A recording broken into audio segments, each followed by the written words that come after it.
To be able to have all the guests. Kasi yung mga nakaraang SONA ni Pangulong Duterte noong 2020, tas 2021, very limited yung capacity noon. Pero as you can see ngayon, full capacity na muli. At mula kanina, no, nakita na natin yung pagdating ng ilang mambabatas. Yung invitation specifically stated na by 3 p.m., all guests were required to be inside the Batasan complex already. Siyempre, nandiyan yung mga senators, congressmen, former President Gloria Arroyo, who is of course also a member of the House of Representatives, was supposed to be there pero hindi na siya daw makakarating dahil nagpositibo siya sa kanyang RT-PCR. Correct, oo. At syempre, bukod sa unang State of the Nation address ng ating bagong Pangulo, marami siyang mga challenges na kinakaharap ngayon. Kaya napakahalaga na marinig natin kung ano yung magiging mensahe at ano yung magiging direksyon ng bagong administrasyon para lang bigyan ng context yung ating mga manonood. Ito na nga po yung mga challenges na binabanggit natin. Yung ating peso ay nasa historic lows. One of the weakest peso closes since November 5, 2004. Ang halaga ng piso ngayon na nasa 56.37 pesos as of July 12. At bukod dyan, meron din tayong nakikitang mataas na inflation, nasa 6.1% as of June 2022. This was the highest in 3.5 years or 3.5 years since November 2018. At syempre, andito pa rin yung pandemya. So marami tayong mga challenges na kinakaharap at yan yung mga kailangan harapin ng bagong administrasyon. So yun ang aabangan natin sa kanyang speech mamaya. At ito atom ang ating live nakuha dyan sa Batasan Complex. Nakikita natin ang apat ng chopper na nakikita natin. Usually kasi, di ba, by tradition, the President arrives via chopper sa Batasan Complex. Tapos siya ay sasalubungin ng Chief of Staff ng AFP. At dediretso sila sa loob at may holding area sa PLLO or yung Presidential Legislative Liaison Office kung saan magpupulong ang Pangulo at ang iba pang mga mambabatas bago siya pumasok ng Batasan Complex. Pero gaya ng sinabi mo, Atom, no, di ba, napakarami nating aabangan. Because also, nung kanyang inaugural speech, sinabi ni Pangulong Marcos na talagang ilalatag niya lahat dito sa kanyang first SONA. Yeah, oo. I think yung ilan sa mga inaasahan ng mga makikinig at ng taong bayan at syempre ng mga analysts din, based on yung mga naging meetings ng Pangulo, yung kanyang cabinet meetings at syempre yung kanyang inaugural speech, magfo-focus siya sa mga bagay tulad ng ekonomiya, food security at COVID response. So bukod dito, I think yung mga kababayan din natin ay malaki ang interest o ano ang magiging parang direksyon o magiging tugon ng bagong administrasyon doon sa ekonomiya dahil sa bukod sa inflation na pinag-uusapan natin, meron ding challenge ng malaking utang ang Pilipinas dahil lumobo yung ating utang to 12 trillion pesos mula sa pre-pandemic levels na nasa 12.495 trillion lamang. Rather yun po yung kanyang utang natin itong end of May 2022, 7.7 trillion pesos yung pre-pandemic level. So lahat po ng ito ay malalaking mga hamon. At sa unang SONA pa lang ng Pangulo, inaasahan na malalaman natin kung ano yung magiging direksyon para harapin itong mga hamon na ito. At gaya nga ng sinabi ni Executive Secretary Rodriguez, mismo si Pangulong Marcos ang nagsulat ng kanyang speech at sabi nga niya, he devoted his entire weekend sa kanyang paghahanda dito sa kanyang unang State of the Nation address. Dahil syempre, di ba, ang unang State of the Nation address ng isang Pangulo ay napakahalaga. So as you can see, Atom, eto na, lumapag na ang chopper at sasalubungin na ang ating Pangulo. Hindi pa natin siya nasisilayan, no? Pero by the looks of it, we can assume na ito na. Ang kanyang chopper.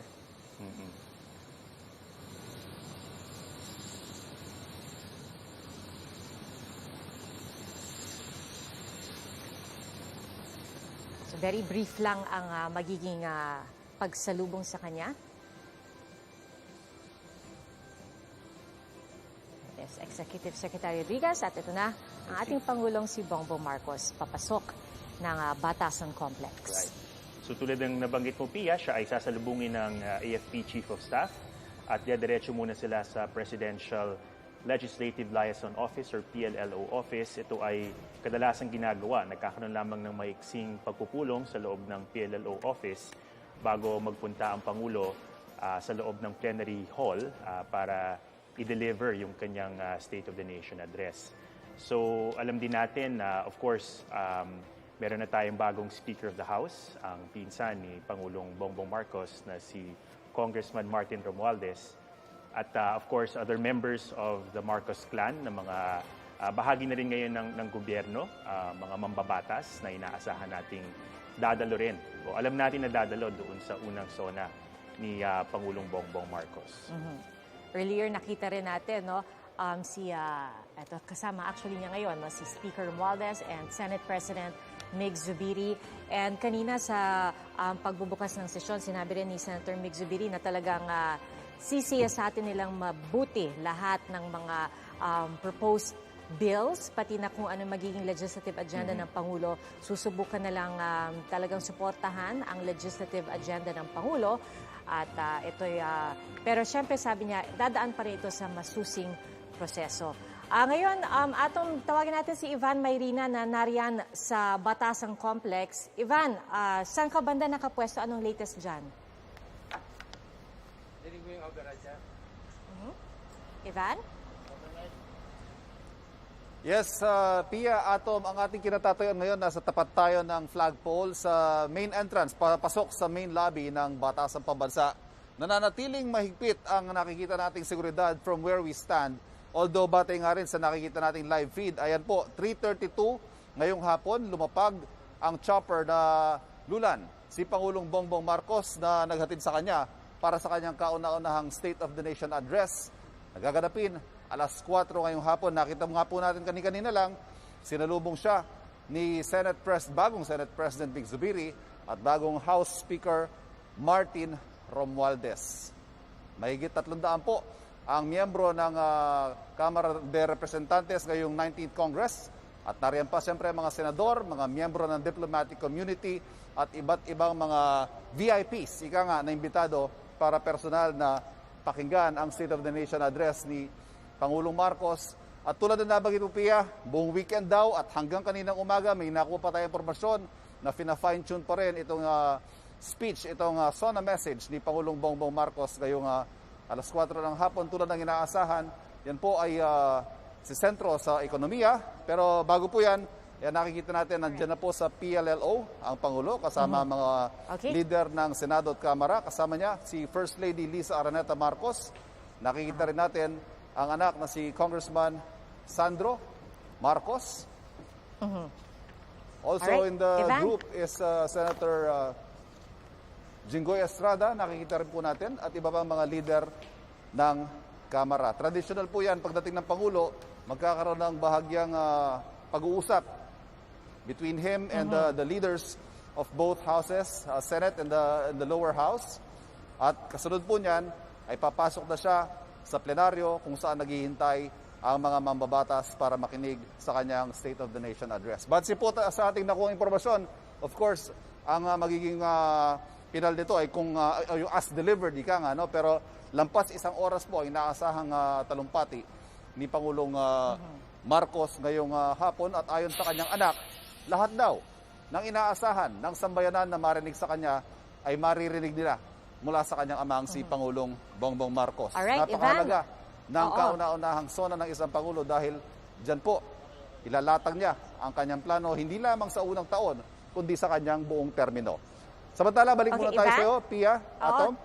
Alright, Ivan, maraming salamat. Makikibalita ulit kami sa iyo mamaya at alam ko talagang tututukan mo rin ang talumpati ng Pangulo gaya nating lahat. Maraming salamat sa iyo, Ivan Mayrina, nag-uulat mula po sa Batasan Pambansa. At mga kapuso, wag po kayong bibitiw, sama-sama po nating tutukan ang unang State of the Nation address ni Pangulong Bongbong Marcos. Sa pagbabalik ng special coverage ng GMA News and Public Affairs sa SONA 2022.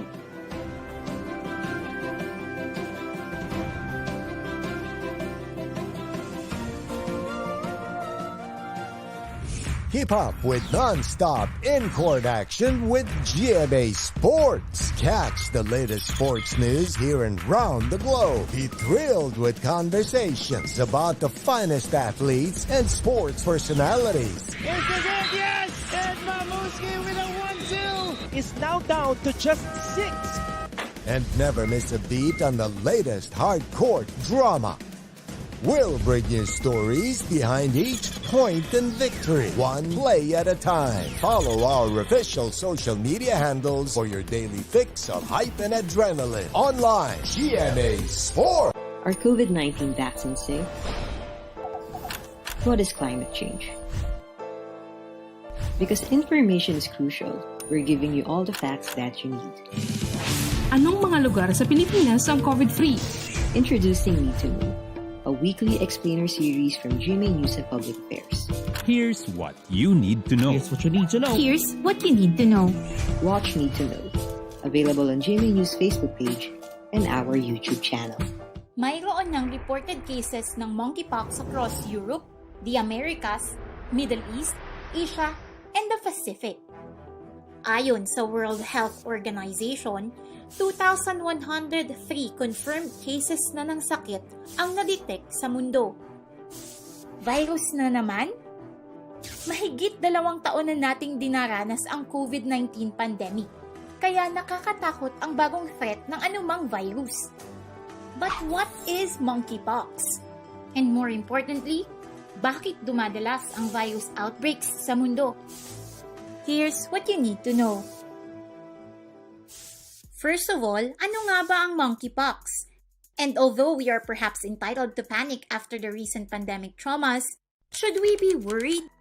We should not panic, we should not be worried because I think this is more manageable, more controllable compared to that of COVID-19. Monkeypox is an infection caused by a virus that is under the family orthopox virus. So this family also included chickenpox and measles. It also includes the smallpox. Ang mga sintomas nito ay kagaya rin ng sa smallpox, pero hindi kasing lala. Kasama riyan ang lagnat, sakit ng ulo, pananakit ng katawan, exhaustion, at rashes.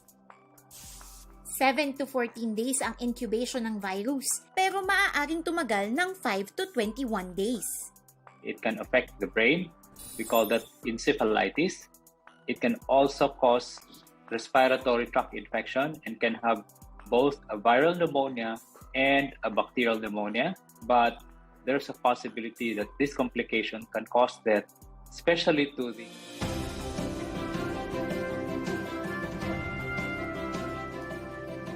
Patuloy po ang pagdating ng mga guests sa unang SONA ni Pangulong Marcos. Makibalita tayo kay Marie Zumali na kasalukuyang nasa Batasang Pambansa. Yes, Atom and Pia, magandang hapon sa inyo. Narito tayo ngayon sa North Wing Lobby ng Batasang Pambansa. Alright, babalikan natin si Maris mamaya, pero eto Atom ang live na kuha mula sa Batasang Pambansa. Nandiyan na ang mga mambabatas natin. Nakita rin natin kanina si Vice President Sara Duterte kausap ang kapatid ni Pangulong Bongbong Marcos na si Irene Marcos Araneta. Actually, si Vice President Sara Duterte kanina pang umaga nandyan, no? Dumalo siya sa pagbubukas ng 19th Congress. Nakikita rin natin ilang opisyal ng gabinete. Si DSWD Secretary Erwin Tulfo, nariyan din. At eto, puno ang gallery. Hindi natin ito nakita for how many years, Ato? Yeah, ngayon lang ulit. Of course, yung mga senador ng Republiko, andyan si Senator Robin Padilla, ang ating frontrunner. Hindi pala frontrunner, ang number 1 senator. At syempre si Senator Lito Lapid and Senator Bong Revilla. Kanina nakita rin natin sina Senator Grace Poe, Senator Bongo, Senator Lauren Legarda, natin. Yeah. Oo, so, ayan. Actually, Atong, kung mapapansin mo yung kasuotan ni Vice President Sara Duterte, very unique, no? Ito daw yung traditional na kasuotan ng mga Bagobo, taga-bawat tribe ng Davao City. At hiniram daw niya yan, Atom, yung kanyang suot. Oo, kanino nga ba niya hiniram? Teka, kay yan Deputy Mayor ng taga-bawat tribe ng Davao City, si Bay Cheryl Anino. So basically, ito raw ay pagpupugay sa isa sa pinakamalaking indigenous peoples group sa Southern Mindanao. At alam natin na si Inday Sara ay talagang very proud na Davaoeña at bahagi nga ng tradisyon ng Mindanao ay yung tradisyon ng mga indigenous peoples, yung mga lumad na tinatawag, pati ng mga Bangsamoro. So ito ay pagpupugay doon sa indigenous peoples. Ito, nagpa-picture pa si Inday Sara sa kanyang kapatid na si Representative Paulo Duterte ng Davao City 1st District. Oo. At actually, itong pagsusuot ng Filipiniana, nabanggit ni Secretary Trixie Cruz Angeles na talagang may very specific effort to require the guests to wear this kasi nga gusto nilang buhayin muli ang tradisyon ng pagsusuot ng Filipiniana. At syempre, para makatulong dun sa industriya ng ating mga weavers, yung mga local manufacturers din, di ba? Ng mga designers. traditional Filipiniana. So ito nakikita natin habang naroon sa plenary, ito si Pangulong Bongbong Marcos with both leaders ng Senate and House. At ito nga po ay siguro hudyat na ito, no? ng kanyang pagpasok sa mismong plenary hall. Ayan, si Executive Secretary Rodriguez ay nariyan na, no? Sa loob ng plenary hall. Mukhang makakatabi niya ang kapatid niya, Pangulong Marcos. Alam natin, Pia, na complete attendance yung ating mga senator dito sa pagbubukas ng 19th Congress, samantalang 309 naman yung mga kongresistang present kanina nung nagbukas yung 19th Congress. Hindi natin alam kung kumpleto pa rin sila ngayon, but we can assume na hindi na sila alis after attending the plenary earlier this morning. Dire-diretso na yan. So ngayon, atong balikan natin si Maris Umali, nasa Batasan Complex siya. Maris, saan ka nakapwesto dyan? Gaano kahigpit yung security sa lugar nyo? Hi, magandang hapon, Pia and Atom. Nandito ako ngayon sa North Wing Lobby ng Batasan Pambansa at talaga namang mahigpit talaga ang seguridad na ipinatutupad dito. Bukod nga doon sa tagging na naganap doon sa South Wing Annex, kailangan ding dumaan sa security check dito sa North Wing Lobby. At yung mga binabanggit nyo kanina na mga VIPs, mga politiko, mga senador, kongresista na nasa loob na ngayon ng plenaryo, bago sila mag-settle dyan, dito sa North Wing Lobby, dumaan ang karamihan sa kanila na talaga namang pinaningning itong red carpet dito sa North Wing Lobby ng Batasan Pambansa. Pagkatapos nga ng mahigit 2 taon tayo na sa pandemic, lahat ay inaabangan na nga ang magiging talumpati ng Pangulo na mangyayari na lang sa loob ng ilang sandali. Ayon mismo sa Presidential Son at Ilocos Norte 1st District Representative Sandro Marcos, lahat ng inaasahan nating marinig, yan daw ang maririnig natin sa kauna-unahang State of the Nation address ni Pangulong Marcos. Ayon din sa kanya, kasama raw niya ang ama habang sinusulat ang kanyang talumpati. Gayon din, nung nagre-rehearse ito nung weekend, kaya nakita niya ang bahagi ng speech. Dagdag pa ni Representative Sandro Marcos ay magiging masaya ang sambayan ng Pilipino sa maririnig nila. Mas magiging technical daw ang Pangulo kung saan mabibigyan senyales daw ang mga kapwa foreign at local investor na mag-invest sa bansa. Ilalahad din ang magiging direksyon ng gobyerno ni President Marcos sa susunod na 6 na taon. Hindi naman daw kasing haba pero may pagkakahawig sa estilo sa pagde-deliver ng SONA ng kanyang amang si dating Pangulong Ferdinand Marcos Sr. ang magiging estilo raw ng paglalahad ni Marcos Jr. ng kanyang SONA. Ayaw man pangunahan pero tututok daw ito sa ekonomiya, edukasyon, COVID response at food security ang ilan sa mga general topics ng kanyang talumpati.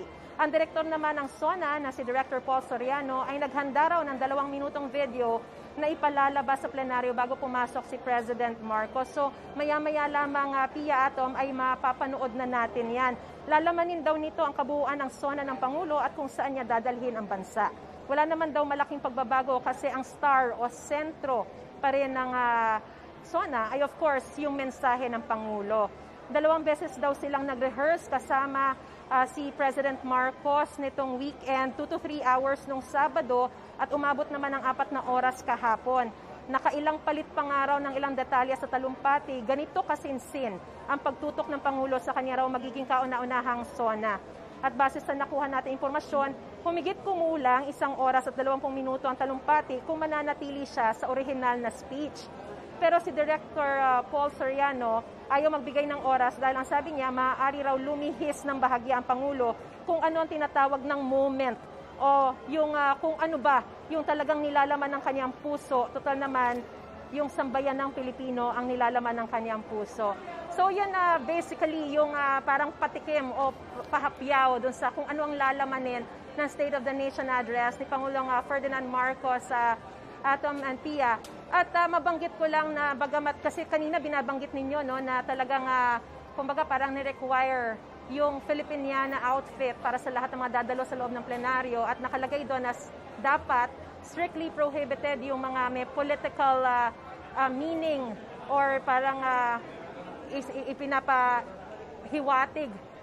Pero may mga nakakita tayo ilang mga kongresista, of course, sa mga Gabriela at iba pang mga party list groups na talagang nagsuot pa rin sila ng kanilang Filipiniana na merong mga disenyo na may mga ipinapahiwatig. At ito, ayon sa kanila, ay kanilang paraan ng pagpapahayag ng kanilang freedom of expression at senyales na rin ng paghingi nila ng higit na atensyon para dun sa kanilang mga ipinapanawagang mga issue.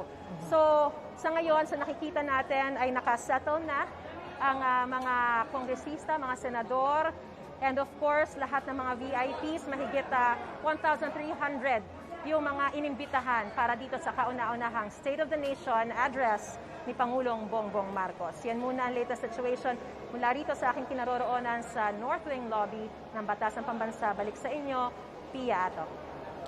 Mariza, sa unang pagkakataon, nakikita natin na punong-puno ulit ang Batasang Pambansa para sa isang SONA. Napakahigpit siguro ng health protocols. Lahat ng mga nag-a-attend ay kailangan ng RT-PCR test tulad ng nabanggit natin kanina. Mariz, meron bang additional precaution na isinasagawa at meron bang mga hindi pinayagang makapasok kung sakali dahil sa mahigpit na health protocols? Dahil alam natin na yung mga inaasahan natin ngayon mahigit 1,300. Yes, Atom, pagdating dun sa katanungan mo kung meron bang hindi mga pinayagan, hindi kasi tayo nakatutok the whole time dun sa South Wing Annex dahil as soon as nabigyan din tayo ng ating tag, puting tag, ay hindi rin tayo maaaring magstay na doon. So, wala tayong informasyon kung meron bang mga hindi nakalusot. Pero, pagdating sa requirements, talagang tama ka, very strict. Bukod dun sa RT-PCR negative test result na kinuha dapat within 48 hours bago ang State of the Nation address, ay kailangan ding magpakita ng vaccination cards at the very least. May primaries ka, kompleto yung first and second vaccination. Mas maganda kung meron ka mga booster shots. Kailangan din sumagot ng 2 health declaration forms. Tapos bukod doon ay talagang chine-check pa ang mga papasok. Kung halimbawa, dito ka papasok sa may North Wing Lobby, may security check dito at muling titignan yung temperatura.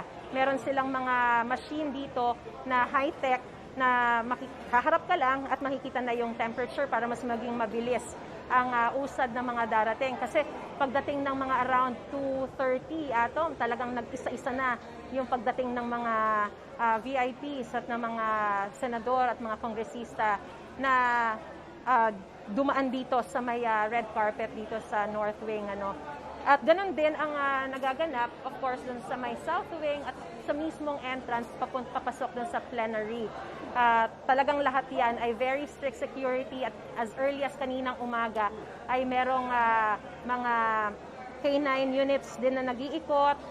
Alam mo, Atom, mahigit 21,000 na mga pulis na nakatalaga sa loob at labas ng Batasang Pambansa. Mas marami ito kesa dun sa mga pulis na itinalaga o security forces na itinalaga nung inauguration na kung saan nasa 18,000 yung mga pulis. Pero this time, mahigit 21,000 yung mga pulis. Magkahalo na yan, organic and force multiplier. So talagang mahigpit. Plus the fact na kasi closed door to, kaya all the more na mas mahigpit sila pagdating sa mga health protocols. Atom.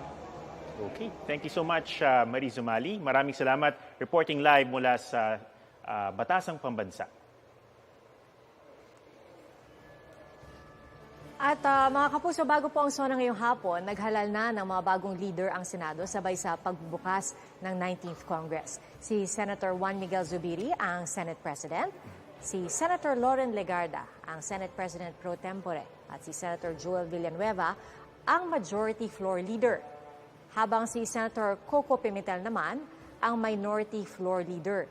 At kasama niya sa minorya si Senadora Risa Ontiveros, habang ang magkapatid na sina Senator Alan Peter Cayetano at Pia Cayetano ay mananatili raw na independent. Present ang lahat ng 24 na senador sa unang sesyon ng Senado ngayong 19th Congress.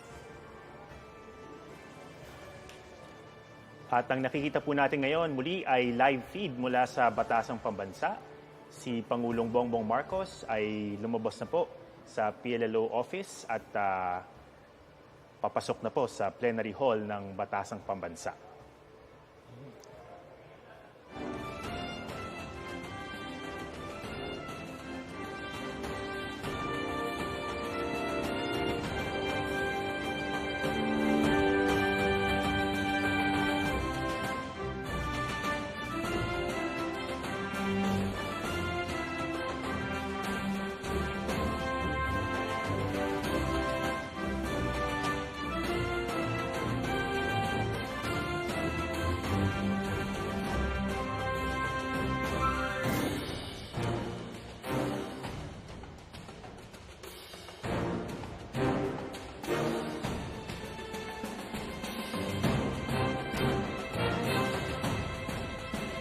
Ulitin lang natin habang hinihintay natin ang talumpati ni Pangulong Bongbong Marcos, ilan sa mga inaasahan nating tatalakayin sa kanyang unang State of the Nation address ay yung ating challenges pagdating sa food security.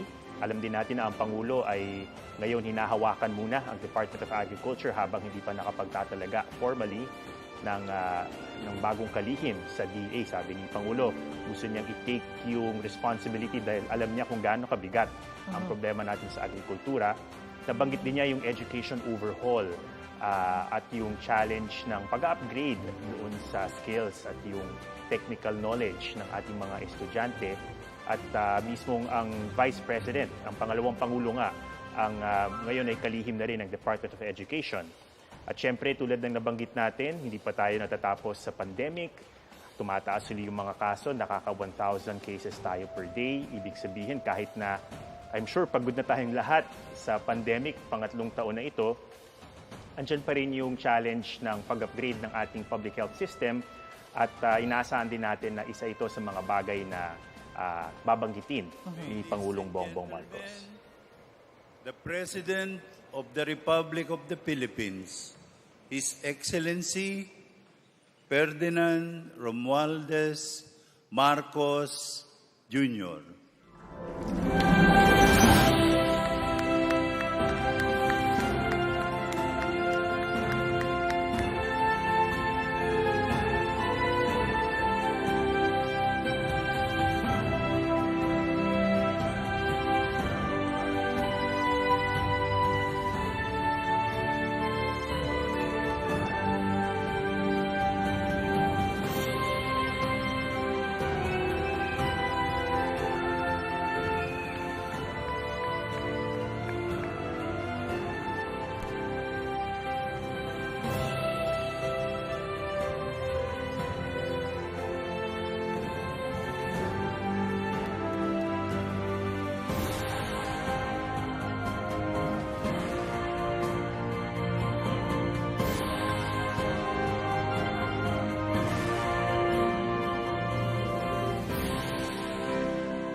On the part of the Senate, the joint session is called to order.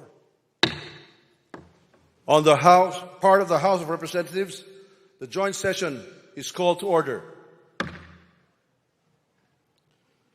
Please rise for the singing of the Philippine National Anthem, to be led by the Samiwang Singers of Ilocos Norte.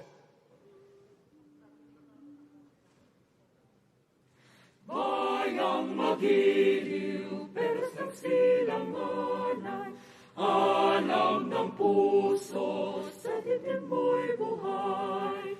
Lupang hinirang, duyan ka ng magiting, sa mandulupi, di ka pasisigil, sa dagat at bundok, sa simulan, sa langit mong bakaw, may dilagang tula at awit sa paglayang minamahal. Ang kislap ng watawat mo'y tamo, ay nanagniningning, ang bituin at araw niyang kailan, pang may di magdidilim, lupa ng araw narwan, atit pagsinta, buhay ay langit sa piling mo.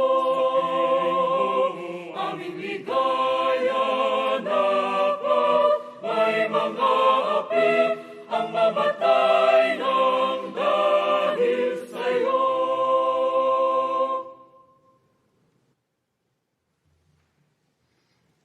Please remain standing for the nation's prayer.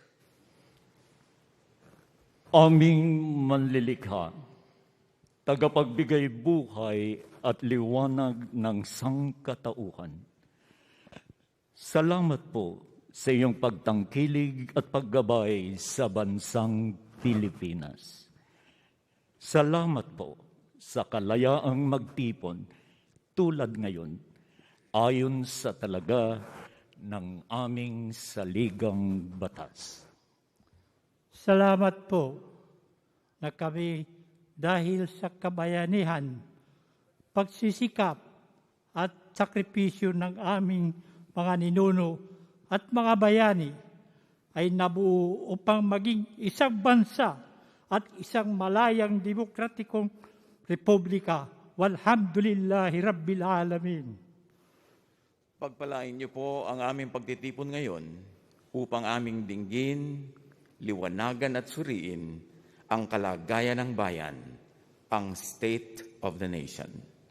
At upang italaga sa inyong gabay at tangkilik ang mga magiging hakbangin ng pamahalaan sa pangunguna ng aming Pangulo, Ferdinand Romualdez Marcos Jr. Biyayaan niyo po kami, mga mamamayan at mga namumuno, ng patuloy at tumitibay na pagkakaisa, pagtutulungan at pagmamahalan bilang pagsunod sa inyong mabuti at magandang kalooban. Kasihan niyo po ang aming Pangulo at ang pangkat ng kanyang mga tagapangasiwa, ang aming mga mambabatas, ang aming mga hukom, at ang mga tagapagpairal ng katarungan, ng dalisay at ibayong kaliwanagan, karunungan, katwiran, at katapatan sa kanilang banal na tungkulin.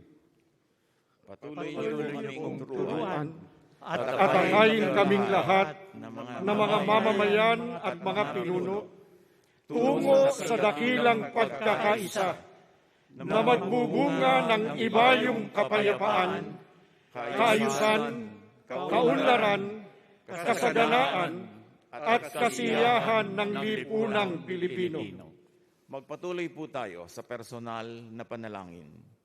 Mangyaring ang bawat isa ay tahimik na manawagan sa may kapal.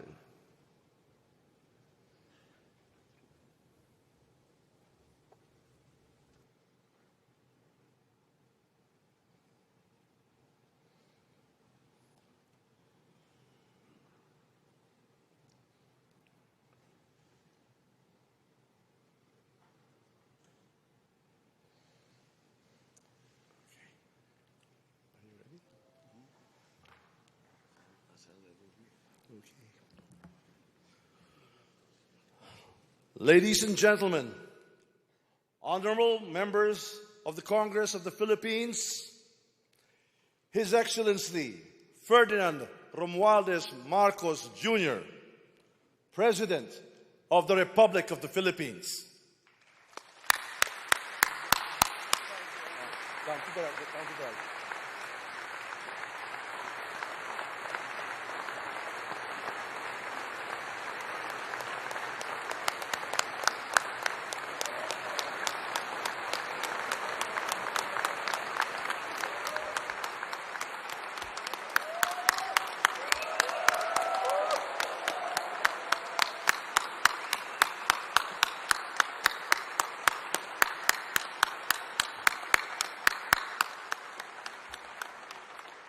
Vice President Sara Zimmerman Duterte, former Presidents Joseph Ejercito Estrada, Gloria Macapagal Arroyo, and Rodrigo Roa Duterte, Senate President Juan Miguel Zubiri, and the honorable members of the Senate, House Speaker Ferdinand Martin Romualdez, and the honorable members of the House of Representatives, Chief Justice Alexander Gesmundo, and the Honorable Justices of the Supreme Court, the Apostolic Nuncio, Most Reverend Charles John Brown, and the esteemed members of the Diplomatic Corps,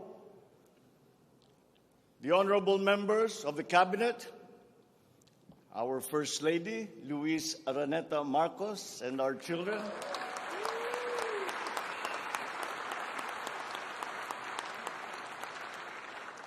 distinguished guests, ang mga minamahal kong mga kababayan, ladies and gentlemen, magandang hapon po sa inyong lahat.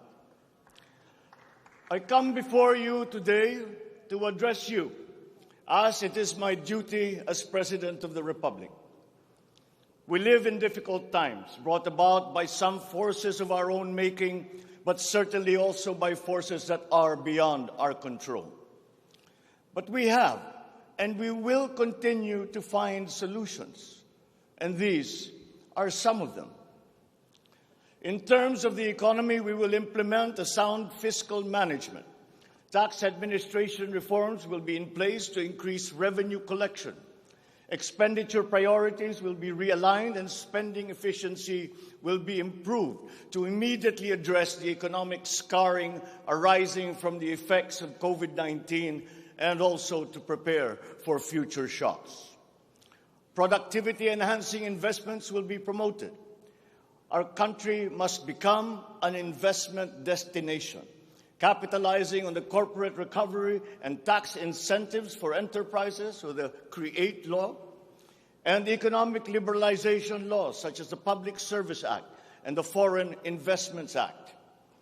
Ecozones will be fully supported to bring in strategic industries such as those engaged in high-tech manufacturing, health and medical care, and all emerging technologies. This is also seen to facilitate economic growth outside of Metro Manila. Our tax system will be adjusted in order to catch up with the rapid developments of the digital economy, including the imposition of value-added tax on digital service providers. The initial revenue impact will be around 11.7 billion pesos in 2023 alone. Tax compliance procedures will be simplified to promote ease of paying taxes. We will pursue measures to determine possible undervaluation and/or trade misinvoicing of imported goods. Through information and communications technology, the Bureau of Customs will promote streamlined processes.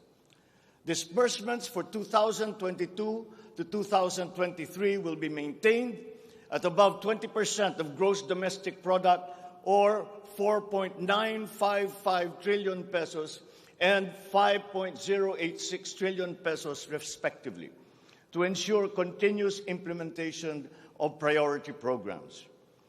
Disbursement will further increase over the medium term from 5.402 trillion pesos, or 20.7% of our GDP in 2024, to 7.712 trillion pesos, or 20.6% of GDP in 2028.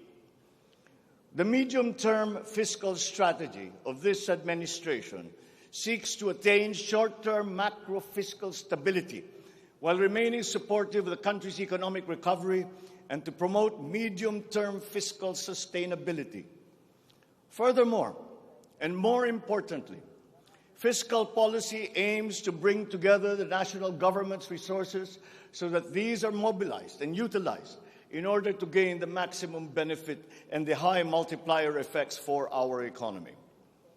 Measurable medium-term macroeconomic and fiscal objectives include the following headline numbers. These are based on forecasts that are consistent with the guiding principles of coherence of strategies, policy discipline, and fiscal sustainability. 6.5 to 7.5% real gross domestic product growth in 2022. 6.5 to 8% real GDP growth annually between 2023 and 2028. 9% or single-digit poverty rate by 2028. 3% national government deficit to GDP ratio by 2028. Less than 60% national government debt to GDP ratio by 2025. At least $4,256 income per capita and the attainment of upper middle income status by 2024. The aforementioned headline goals summarize the objectives of this medium-term fiscal strategy being submitted to Congress for its adoption and concurrence to the concurrent resolution by the Senate and House of Representatives. Once adopted, the MTFF will become an anchor for the annual spending and financing plan of the national government and Congress when preparing the annual budget and undertaking related appropriation activities.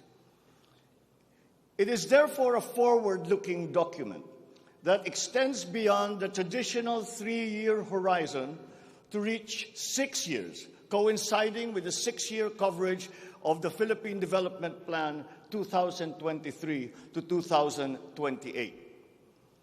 The MTFF also promotes transparency and credible commitment to pursue the indicated social macroeconomic goals that optimize the government budget. Medium-term growth targets and the assumptions regarding key macroeconomic variables underpin the medium-term fiscal plan. The recent past and the COVID-19 pandemic has beset the macroeconomic environment with challenges and a series of external shocks. Inflation has accelerated in recent months due largely to significant increases in international prices of oil and other key commodities. Still, the economic growth momentum remains firm, as demonstrated by the strong 2022 first quarter GDP growth at 8.3%. However, the recovery process from the impact of the pandemic is still ongoing, amid elevated uncertainty in the international economic environment. Revisions in the macroeconomic assumptions incorporate these challenges and most recent economic developments, leading to upward adjustments in the following: inflation rate for 2022 to 2023, foreign exchange rate for 2023 to 2025, and goods and services imports growth for 2022. The economy is expected to grow by 6.5 to 7.5% this year as we continue to reopen the economy while considering the recent external developments. In the first quarter alone, GDP saw an increase in household consumption and private investments, along with a robust manufacturing industry, high vaccination rate, improved healthcare capacity, and an upward trend in tourism and employment. This is expected to continue for the rest of the year. The strong economic growth is projected to be sustained and expanded further to 6.5 to 8% from 2023 until 2028. The average inflation for 2022 is projected to range from 4.5 to 5.5%, following the uptick in fuel and food prices as a result of the ongoing Russia-Ukraine conflict and the disrupted supply chains. It is slightly adjusted to 2.5 to 4.5% in 2023 and is seen to return to the target range of 2.0 to 4.0% by 2024 until 2028. Dubai crude oil price is expected to settle at $90 to $110 per barrel in 2022, $80 to $100 per barrel in 2023, and $70 to $90 per barrel from 2024 onwards, as oil supply is expected to catch up and stabilize over the medium term. The Philippine peso is projected to average between 51 to 53 pesos per US dollar in 2022 and 51 to 55 pesos per US dollar from 2023 onwards due to aggressive monetary policy tightening by the US Federal Reserve, market aversion amid the Russian-Ukraine conflict, and again, increased global oil prices. Lastly, exports of goods are expected to grow by 7% in 2022 and 6% from 2023 to 2028. On the other hand, imports of goods are projected to grow by 18% in 2022, 6% in 2023, and 8% from 2024 to 2028. I have instructed the NEDA to coordinate with other agencies and work on the Philippine Development Plan for 2023 to 28 and to submit to me the complete blueprint and progress of its implementation not later than year-end. One of the main drivers of our push for growth and employment will be in the agricultural sector. With regard to food supply, we are confronted by a two-pronged problem, that which will hit us in the short term and that which will hit us in the long term. Tayo ay nahaharap sa mga problemang kagyat nating mararamdaman at mga hamong pangmatagalan.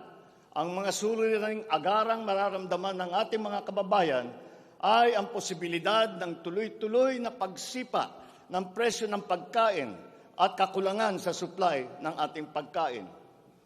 Upang masuportahan ang mabimili para mapanatili ang kanilang purchasing power o kapangyarihan sa pagbili, isinapinal ng Department of Agriculture ang planong taasan ang produksyon sa susunod na panahon ng pagtanim o planting season sa pamamagitan ng tulong pinansyal at teknikal.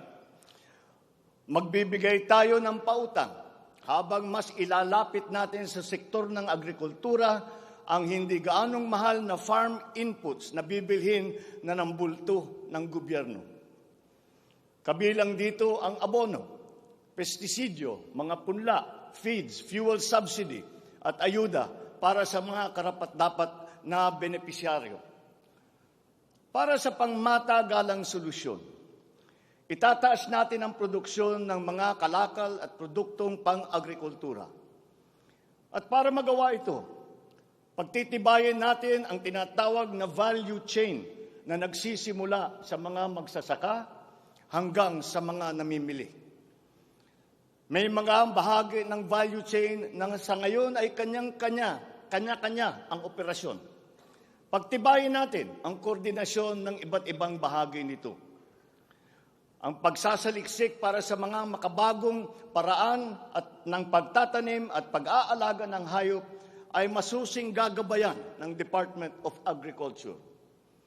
Ang produksyon ng farm inputs o mga kakailanganin ng mga magsasaka sa pagpapalago ng kanilang sakahan ay ating iaayon sa mga hamong dala ng climate change at global warming.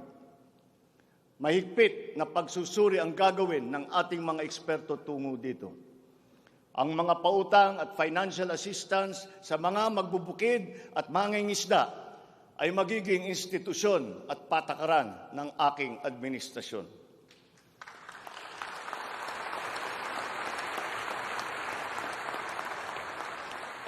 Ipapaprioridad natin ang modernisasyon ng mga sakahan sa pamamagitan ng mga makabagong teknolohiya para sa ating mga magsasaka. Atin palalawakin ang mga palaisdaan, babuyan at manukan. Lahat ng ito gagamitan ng siyensya para tumaas ang produksyong agrikultural.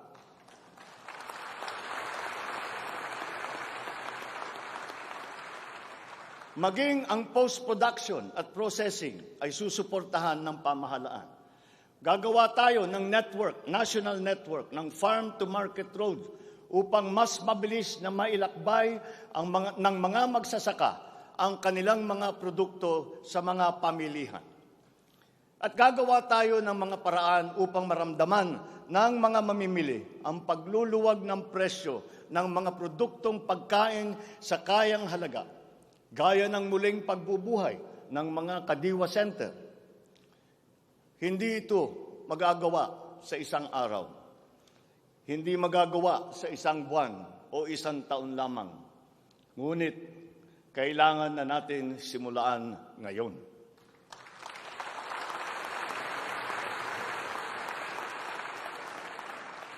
Ang Agrarian Reform Program ay dapat magpatuloy. Agrarian reform is not only about acquisition, but also about support services and distribution.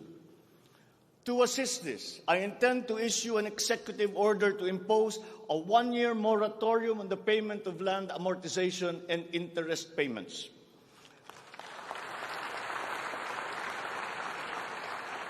This is included in Republic Act number 11469 or the Bayanihan to Heal as One Act.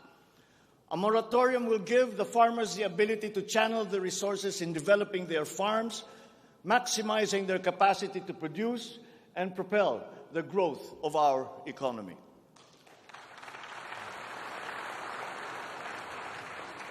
Civil society organizations also support this because it will unburden the farmers of their dues and be able to focus on improving farm productivity. Congress must also pass a law that will emancipate the agrarian reform beneficiaries from the agrarian reform debt burden, thereby amending Section 26 of Republic Act 6657. In this law, the loans of agrarian reform beneficiaries with unpaid amortization and interest shall be condoned.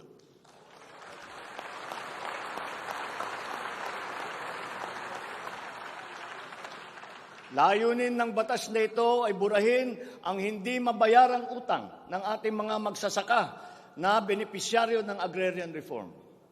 Agrarian reform beneficiaries who are still to receive their awarded land under the Comprehensive Agrarian Reform Program shall receive it without any obligation to pay any amortization.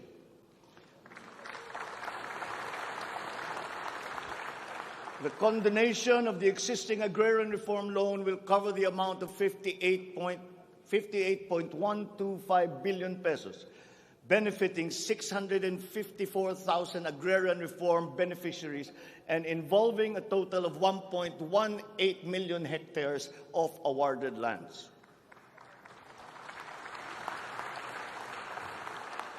Executive Order number 75, Series 2019, requires that all government agencies, bureaus, departments, and instrumentalities to turn over agricultural lands to qualified agrarian reform beneficiaries. At present, we have a total of 52,000 hectares of unused agricultural lands of the government, which shall now be used for distribution to the following sectors in accordance with Section 40 of the Republic Act number 6657 as amended. Thus, landless war veterans, landless surviving spouse and orphans of war veterans, landless retirees of the Armed Forces of the Philippines and the Philippine National Police. Agricultural lands acquired under this program will be given to graduates of college degrees in agriculture who are landless.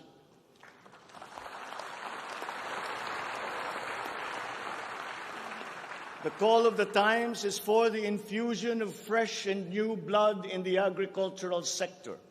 We need a new breed of farmers equipped with modern agricultural technology able to engage in sustained scientific farming that will not only increase farm yields but also resilience in the face of climate change.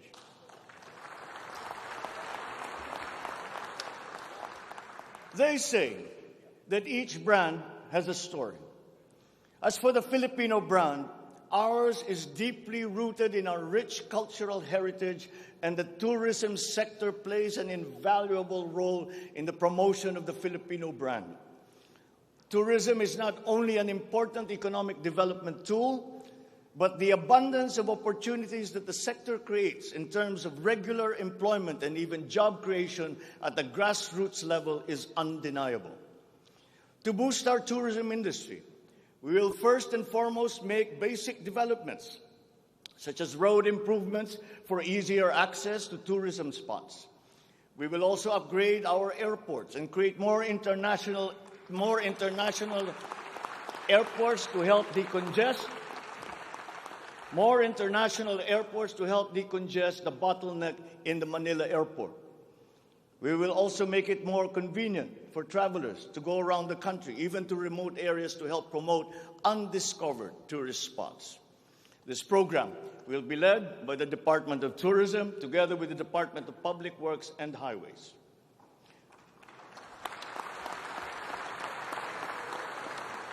To foster the Filipino brand is to spark our sense of pride and reaffirm our strong sense of identity. It is time to welcome the rest of the world with an enhanced Filipino brand that is unique, attractive, and creative. The creativity of the Filipino is truly world-class. We excel in arts and culture, new media, live events, avenues which generate primary and downstream jobs for our creative and talented countrymen. Unfortunately, ang mga hanap buhay na ito ang unang pinadapa ng pandemya at ang pinakahuli namang makabalik sa normal. The creative industry likewise faces many challenges, including workplace conditions, working hours, intellectual property rights, and the welfare of our beloved freelancers who were left vulnerable during the height of the pandemic. We require an institutionalized creative industry that will advance the interest of its stakeholders. Sila na nagbibigay ng kaluluwa at pagkakilala sa ating pagka-Pilipino. Protektahan natin sila.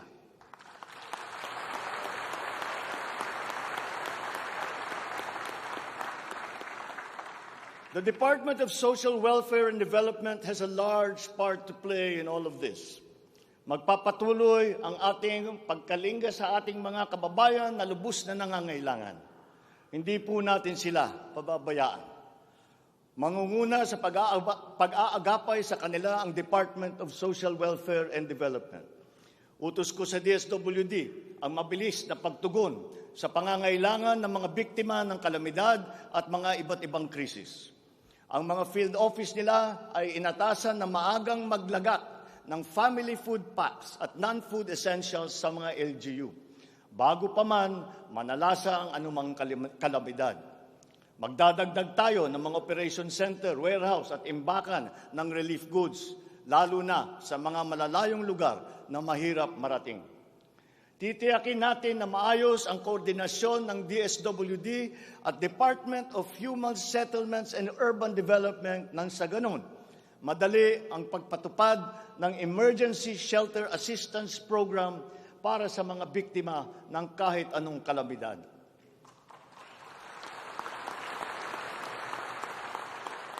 Pagtitibayin pa natin ang komprehensibong programang Assistance to Individuals in Crisis Situations o ang ating tinatawag na AICS para maiparating ang tulong sa mas maraming biktima.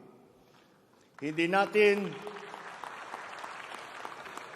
natin papahirapan ang mga biktima ng krisis na dudulog sa ahensya. Gagawin nating simple ang proseso ng paghingi at pagparating ng tulong. Dahil hindi naman dapat dinadagdagan pa ang hirap ng nararanasan ng ating mga mamamayan.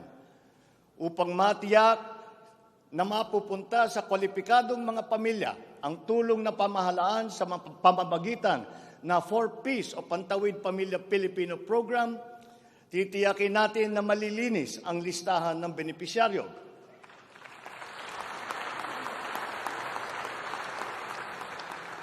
Higit na sa 1 milyong pangalan na ang nakapag-graduate na sa listahan. At nagagalak akong mabatid na sila ay nakakatayo na sa kanilang sariling paa. Kaugnay nito ay inutusan ko ang DSWD na pag-ibayuhin pa ang pagrepaso ng listahan upang maitutok ang pamimigay ng sapat na ayuda sa mga lubos na nangangailangang pamilya. Magpapatuloy ang supplemental feeding program para sa mga bata sa child development centers at supervised neighborhood play at lalo pa nating palalawakin sa taong 2023. Hindi rin natin nakakalimutan ang mga solo parents at mga nanay na nahiwalay sa kanilang mga mister dahil sa karahasan. Pagtitibayin natin ang programa sa violence against women and their children. Kabilang na ang counseling para sa mga biktima, katuwang ang ating mga LGU. Tiyakin natin na sapat ang pondo sa halos 70 residential care centers at 7 non-residential care centers para sa vulnerable sectors at persons with disabilities na sumisilong dito. Sa ating sitwasyon ng pangkalusugan, nariyan pa rin ang banta ng COVID-19. Lalo't may mga nadidiskubring bagong variant ng coronavirus. Pero hindi na natin kakayanin ang isa pang lockdown. Wala na tayong gagawing lockdown.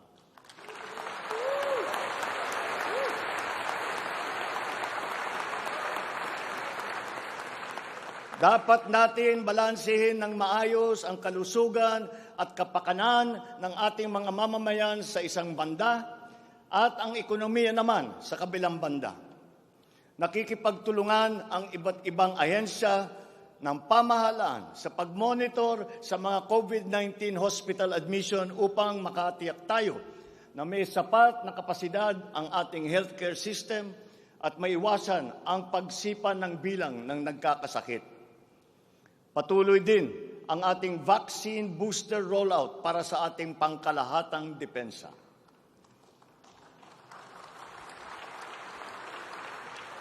Sa ganitong paraan, kahit pa tumaas muli ang bilang ng mga COVID cases, mananatiling mababa ang bilang ng mga maospital at bilang ng mga namamatay.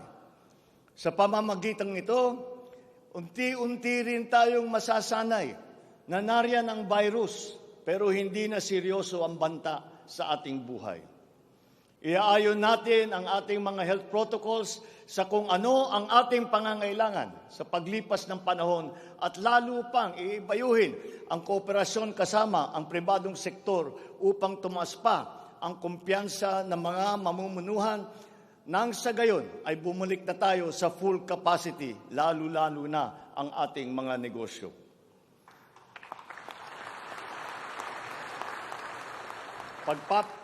Pagbubutihan pa natin ang pagpapakalat ng tamang impormasyon ukol sa COVID, kasama ang kahalagahan ng bakuna. Mananatili muna sa ngayon ang alert level system natin. Pinapag-aralan natin ang ibang paraan ng klasifikasyon upang mas babagay sa kasalukuyang sitwasyon, lalong-lalo na sa pagbabago ng COVID. Sa pakikipagtulungan ng Kongreso, itatatag natin ang ating sariling Center for Disease Control and Prevention at ang isang Vaccine Institute.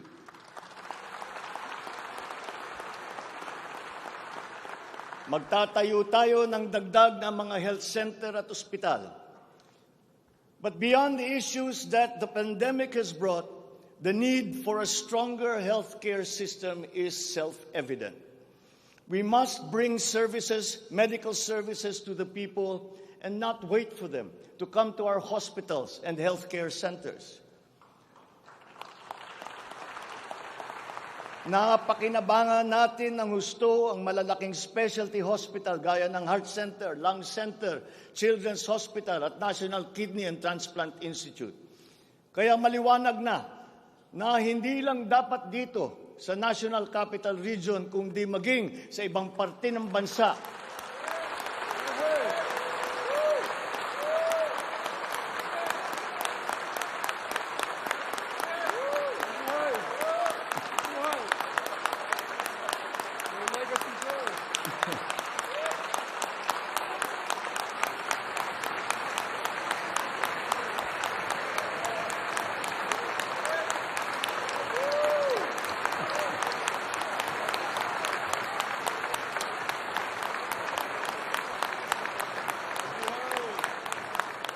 maliwanag na hindi lamang dapat dito lamang sa National Capital Region kundi maging sa ibang parte ng bansa, kailangan magdagdag ng ganitong uri ng mga pagamutan.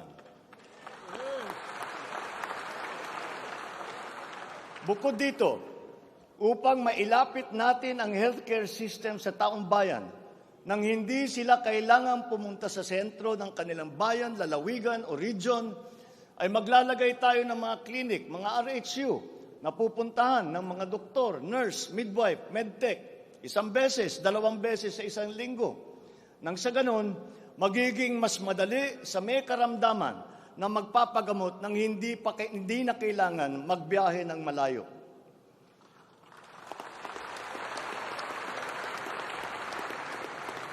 One of the cornerstones of a strong healthcare system is the provision of competent and efficient medical professionals. We will exert all efforts to improve the welfare of our doctors, our nurses, and other medical frontliners. Dapat din tayong magkaroon ng sapat na supply ng gamot na kinakailangan sa pang-araw-araw ng ating mga mamamayan.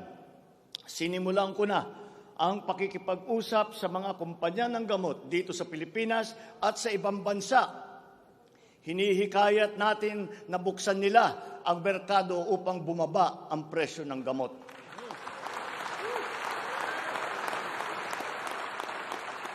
Halimbawa, kung mas marami ang mas murang generic o hindi branded na gamot sa merkado, mas bababa rin ang presyo dahil sa kompetisyon.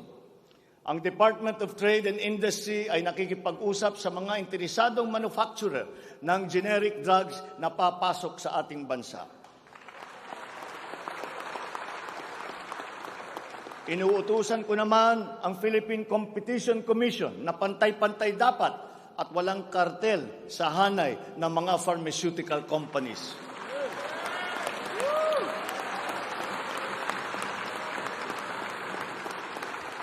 Dahil kapag bukas ang merkado, bababa ang presyo ng gamot para mapakinabangan ng ating mga mamamayan. This is one of the hard lessons that we learned when the pandemic struck, and therefore we must act on that shortcoming.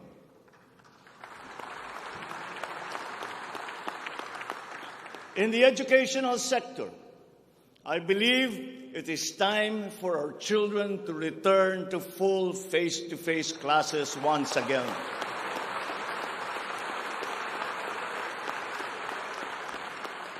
The Department of Education, led by our highly able Vice President Sara Duterte, is now preparing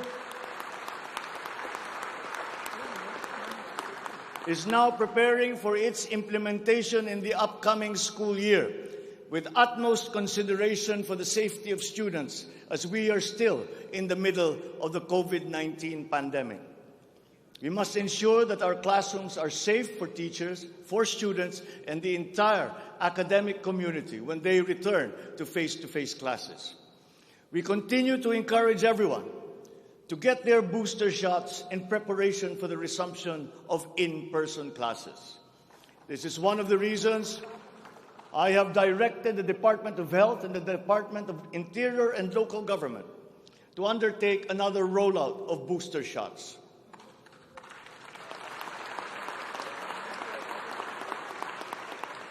The condition and availability of schoolrooms for our students must also be addressed again in coordination with the Department of Public Works and Highways. Though some complications have arisen over the question of repair of school buildings in relation to the Mandanas-Garcia ruling, this will be ironed out. We have been in discussion with local government leaders, governors, and mayors in the last few weeks to determine with the LGUs what is actually practicable, what functions belong to the LGUs, and what belong to the national government. There have also been lengthy discussions on the continuation and viability of the K-12 school system.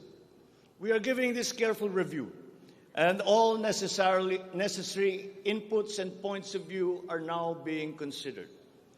In the longer term, we are instituting a program of refresher courses and retrainings for our teachers so they can stay abreast of the rapid growth in technology, especially in this post-pandemic world. As for the horror stories that we have heard about the poor quality of educational materials and supplies that are being given to our schools, this must end.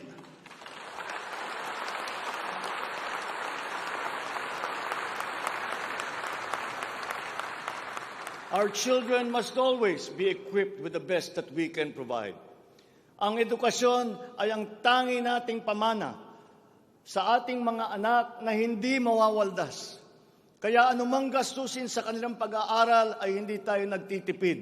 Hindi rin tayo nagtatapon. And once again, I am not talking about history or what is being taught.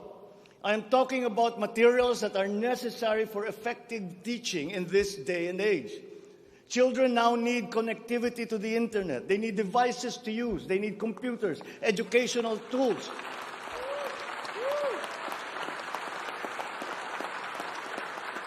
So that they might participate fully in the digital community here and abroad. We must do better in the international rankings, especially when it comes to the so-called STEM subjects: science, technology, engineering, and mathematics. These skills, this knowledge, are necessary for our young people to be able to compete in a highly technological and competitive world. The raw talent is there in our young people. It is up to our educational system to develop and to refine that great pool of talent.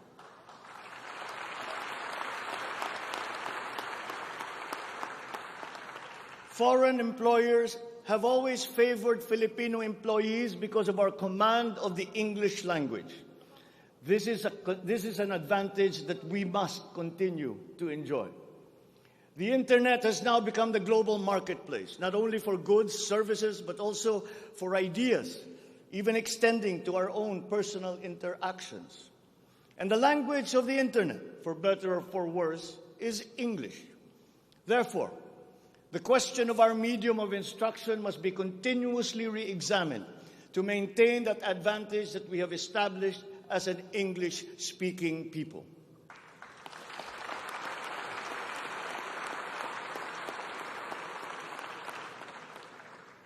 On a related subject, we are entering an age of exponential adoption of technology.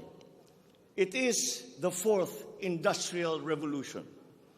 This will be characterized by the infusion of technology into almost every facet of our lives. Breakthrough technologies in the areas of quantum computing, artificial intelligence, nanotechnologies, the Internet of Things, robotics, self-driving electric vehicles, 3D printing, virtual and augmented realities, among others, that will radically transform the way business is done. The scale and the speed at which these innovations are introduced universally into our everyday lives and activities is unprecedented in our recorded history. We cannot stand idly by. The mission of our Department of Information and Communications Technology is to identify and utilize these innovations to improve governance. It has the daunting task now of transforming our government into an agile bureaucracy that is responsive to the needs of the public. Provide good and solid data to ensure informed decision-making. as well as allow secure and seamless access to public services. The voluminous records stored in the government warehouses and archives have to be digitized. Those that are already stored in various inventories of data should be harmonized and shared across departments and agencies. Needless to say, these have to be kept in large data centers that are secure yet accessible. The national ID will play an important part in this digital transformation.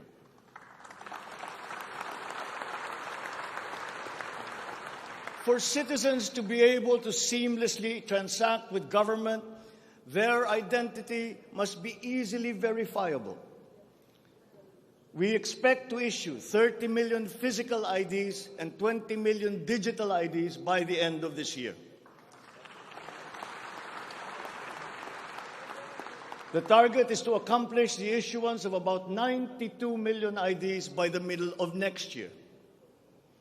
As the world moves into rapid digitalization, the digital divide will become more pronounced. The depth and breadth at which these technologies will be transformative in our lives is fully expected. This will open new opportunities for the creation of wealth, but will also likely create inequalities. Hence, universal connectivity will be a vital component in order to ensure that no citizen is left behind.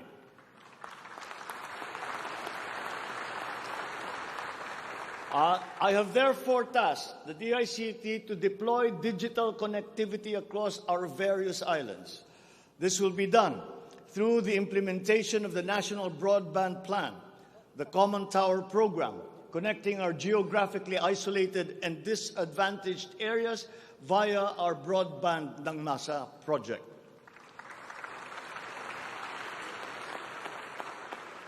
All relevant modes of digital transport should be utilized. These may be through a combination of terrestrial or submarine fiber optics, wireless, and even satellite technology. As our Public Service Act has opened the doors and removed the restrictions on foreign investment, we foresee an increase in direct investment of overseas players. This will translate into better quality, availability, and affordability of telecommunication services all over the country. We come now to infrastructure. The backbone of an economy is its infrastructure. The infrastructure program of the Duterte administration must not only continue, but wherever possible, be expanded.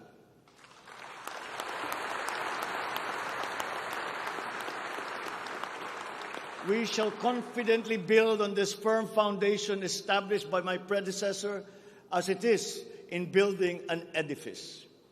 We must keep the momentum and aspire to build better, more. Necessarily, infrastructure development will remain a very high priority in our drive for growth and employment. Once again, I will not suspend any of the ongoing projects, as those have already been shown to be of benefit to the public that they serve.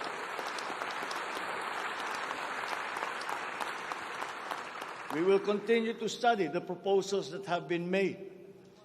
Infrastructure development spending will be sustained at 5 to 6% of GDP. The planned expansion of infrastructure projects, I believe, would be possible if we continue to encourage the participation of the private sector in the development of our programs. Public-private partnerships, or PPPs, hold great potential for that expansion, for infrastructure development, and for innovation. Our infrastructure development is of primary importance, as it is a necessary element to improve many other sectors, to include agriculture, tourism, general economic activity, and even to governance. It is my belief also that we have missed some great opportunities to develop our rail transport system. It is clear in my mind that railways offer great potential, as it continues to be the cheapest way of transporting goods and passengers.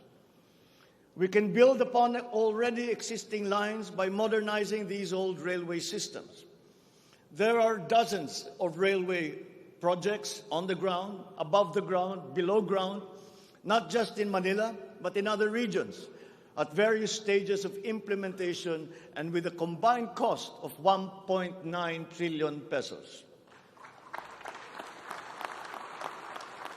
This administration is committed to finish building the current portfolio of investments, approve railway projects such as the North-South Commuter Railway System, the 33-kilometer Metro Manila Subway Project, the 147-kilometer North-South Commuter Railway System, the 12-kilometer LRT-1 Cavite Extension,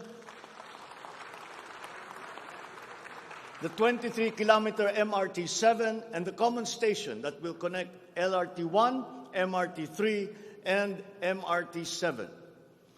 And beyond NCR, larger-scale railway systems like the 102-kilometer Mindanao Railway Project,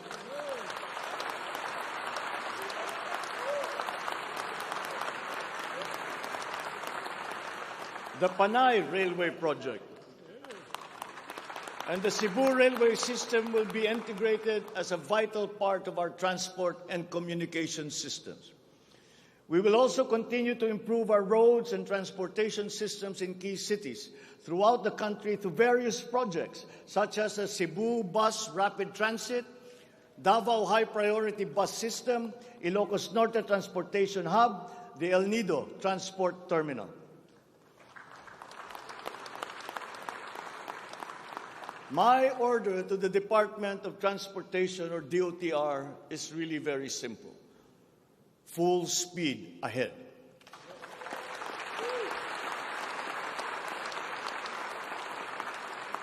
Improving our railway system, along with modernizing existing airports and seaports, will maximize our strategic location in the Pacific and connect our many islands.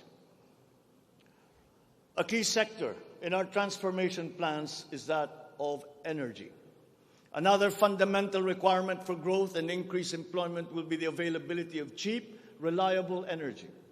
This even comes under the category of ease of doing business. If we are to attract investors, both local and foreign, to set up shop here in the Philippines. At present, our demand for energy far exceeds our reliable supply. We must increase the level of energy production. We must look at every possible option that would be appropriate for the Philippine situation. There is some room to expand our present power supply through existing power sources, but this is only to a very limited extent. We must build new power plants.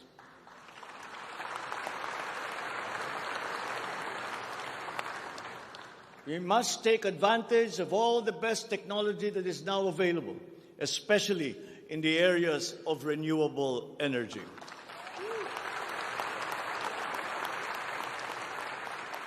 Our search for new power sources should always be with an eye to improving the mix of the energy supply between traditional and renewable sources. The technology on renewable energy is progressing rapidly, and many of these technologies are appropriate for the Philippines. We have already begun windmill power. We are now expanding very quickly our solar power production.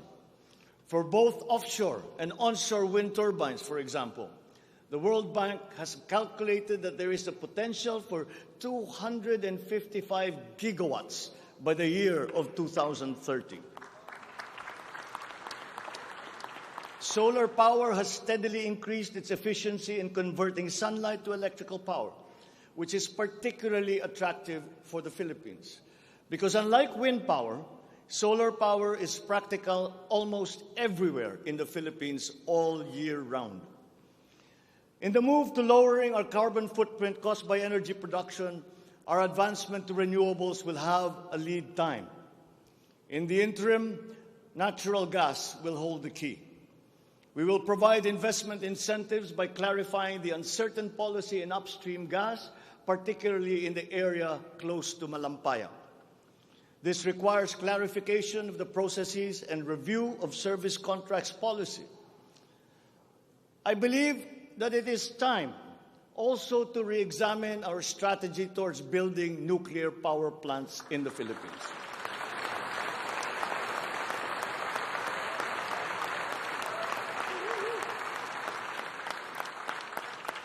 We will comply, of course, with the International Atomic Energy Agency regulations for nuclear power plants as they have been strengthened after Fukushima. In the area of nuclear power, there have been new technologies developed that allow smaller-scale modular nuclear plants and other derivations thereof. Once again, PPPs will play a part in support as funding in this period is limited.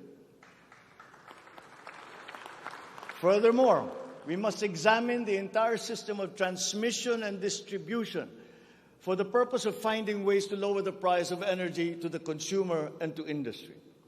We must expand the network of our transmission lines while examining schemes to improve the operation of our electrical cooperatives.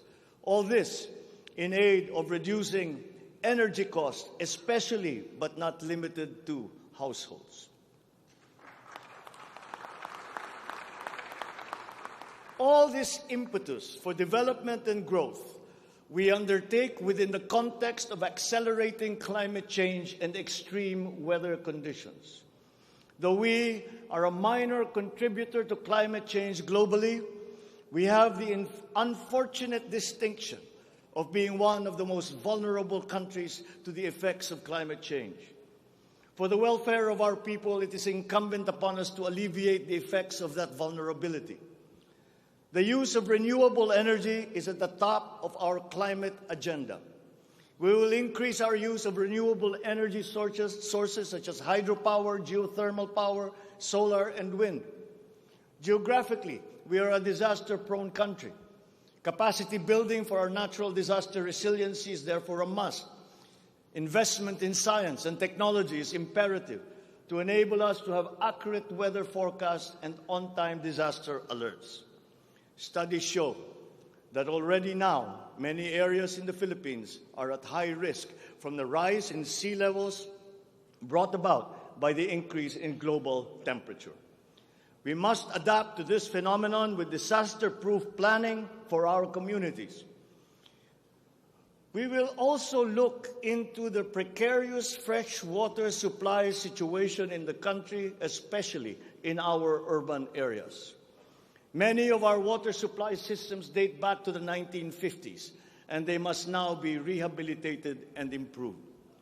I've instructed the DNR, together with the DPWH, to explore possible partnerships with the private sector to address this crucial situation. The Philippines has excellent laws on the environment, but we have to guarantee that these laws are properly enforced. And this will require a great deal of coordination and cooperation between concerned government agencies and private stakeholders. Companies who exploit our natural resources must follow the law. We all have the responsibility to preserve this earth, for we are but custodians, and we will pass on this great treasure to future generations.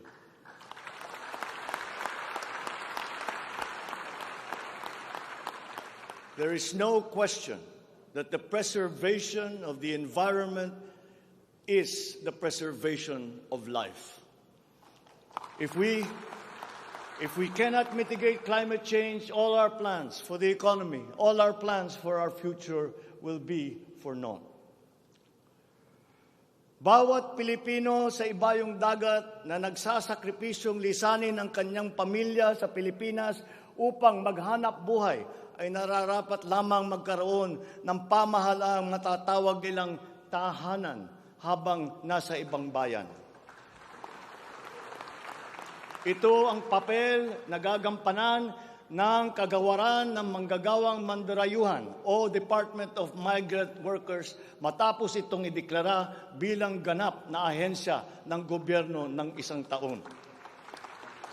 Ang kagawarang ito ang magsisilbing kanlungan ng ating mga kababayan sa gitna ng mundong walang kasiguruhan at mahigpit na kompetisyon. Ito ang maglalatag sa kanila ng mga oportunidad. Titiyak na ang kanilang mga hanap buhay ay tugma sa kanilang mga kasanayan. Maninigurong akma ang sahod at maayos ang kalagayan sa kanilang mga kumpanya at mga ngalaga sa kanilang mga pamilya habang sila ay nasa malayo.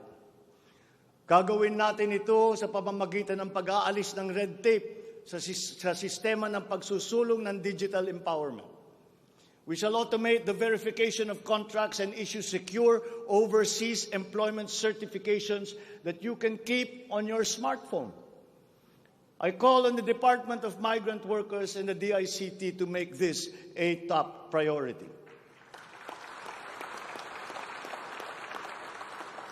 Tinatawagan ko rin ang Department of Foreign Affairs na makipagtulungan sa Department of Migrant Workers na tiyakin ang lahat ng mga diplomatic post ay tutulong na agarang maibalik sa trabaho ang mga ating mga overseas Filipino workers na nawalan ng hanap buhay nitong nakalipas na ilang taon.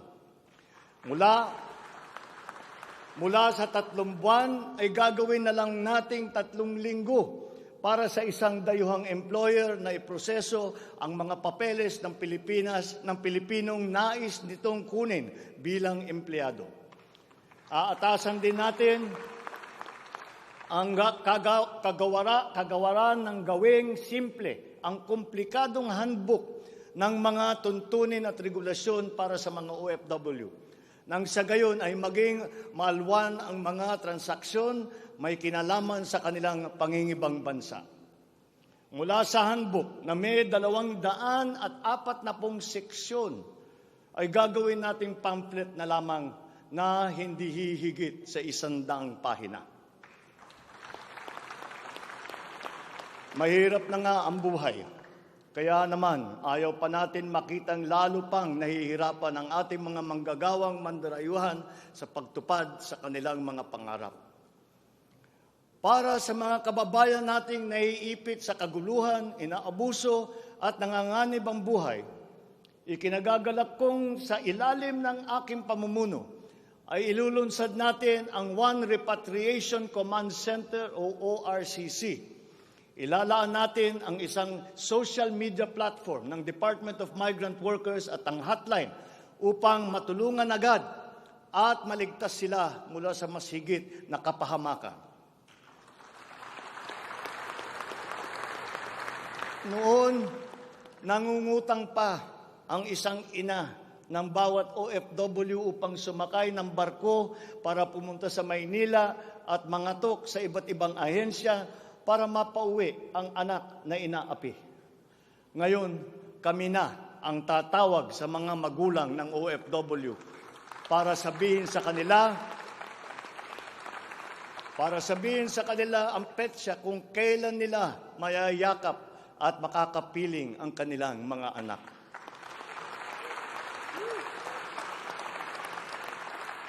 Sa kasalukuyan ay nakikipag-ugnayan tayo sa pamahalaan ng Saudi Arabia upang buksan muli ang deployment. Kaya natin at gagawin natin ang makipagnegosasyon na mabigyan ang ating mga kababayan doon ng tamang pasahod at mapangalagaan ang kanilang karapatan at kapakanan. Muli natin patitibayin ang respeto at pagkakaibigan ng ating dalawang bansa tulad ng namamagitan sa ating ama sa kanilang hari. Sa mga susunod na buwan ay magtutungo si Secretary Susan Ople sa Saudi Arabia upang tiyakin na may sapat na puwersang magsisiguro na mabubuksan muli ang empleo sa bansa at para maisulong ang ating kampanya laban sa human trafficking. Ngayon, para naman sa mga anak na naiwan sa Pilipinas, titiyakin ng Department of Migrant Workers sa pamamagitan ng OWA na sila ay maipapasok sa magagandang paaralan, magtuturo sa kanila ng financial literacy, mental wellness, sports, sining, kultura. Ito ay mangyayari sa pakikipagtulungan ng iba't ibang ahensya ng pamahalaan. Alagaan natin ang kabataang Pilipino sapagkat sila ang kinabukasan ng ating inang bayan.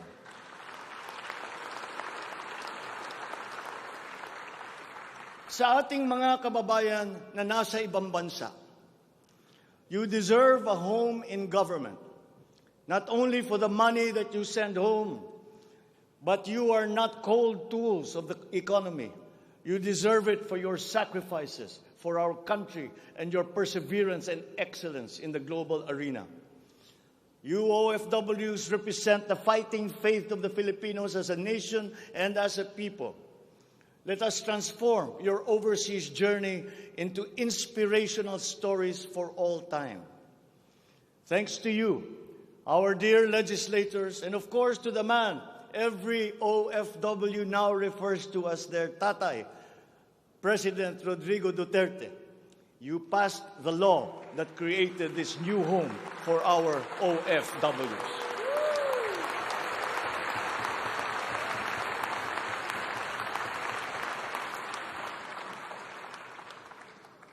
On the area of foreign policy, I will not preside over any process that will abandon even 1 square inch of territory of the Republic of the Philippines to any foreign power.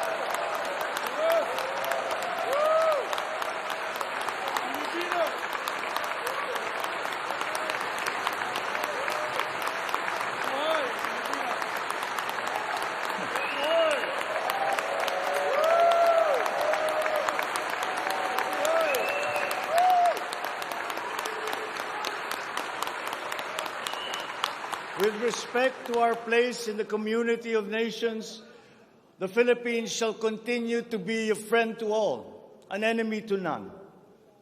The Philippines has always been open and welcoming to all our foreign friends and visitors. That is our worldview.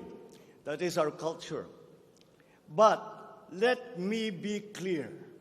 We are very jealous of all that is Filipino.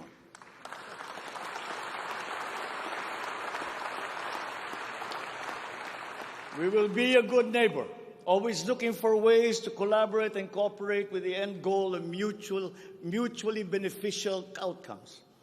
If we agree, we will cooperate and we will work together. And if we differ, let us talk some more until we develop a consensus. After all, that is the Filipino way. But we will not waver. We will stand firm in our independent foreign policy with the national interest as our primordial guide.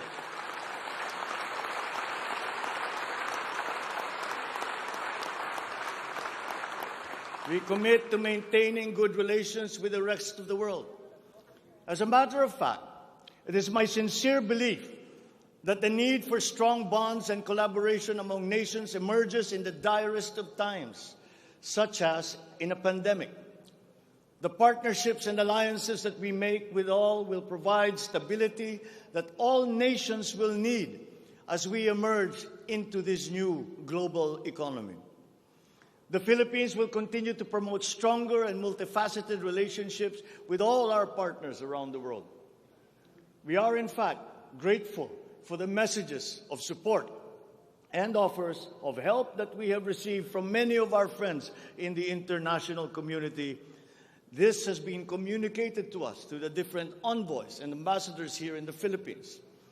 Such strong relationships can only be beneficial to all involved. As I am here today addressing the legislature, allow me now to propose legislation that we would like you to pass in support of these programs. 1. National Government Right-Sizing Program, a reform mechanism that seeks to enhance the government's institutional capacity to perform its mandate and to provide better services while ensuring optimal and efficient use of resources.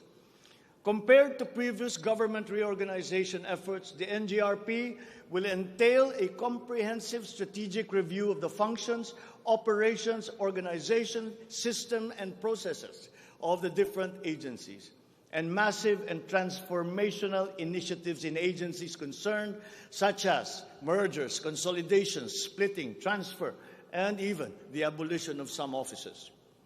The right-sizing efforts will also involve the conduct of a comprehensive strategic review of functions, programs, and projects that will cut across various agencies. Number 2, a budget modernization bill. This seeks to institutionalize a cash-based budgeting system under Executive Order Number 91, Series 2019, to strengthen fiscal discipline in the allocation and use of budget resources by ensuring that every peso budgeted by the government would lead to the actual delivery of programs and projects. The full implementation of the CBS is timely and vital as the government executes response and recovery plans post-pandemic. Number 3, Tax Package 3 Valuation Reform Bill.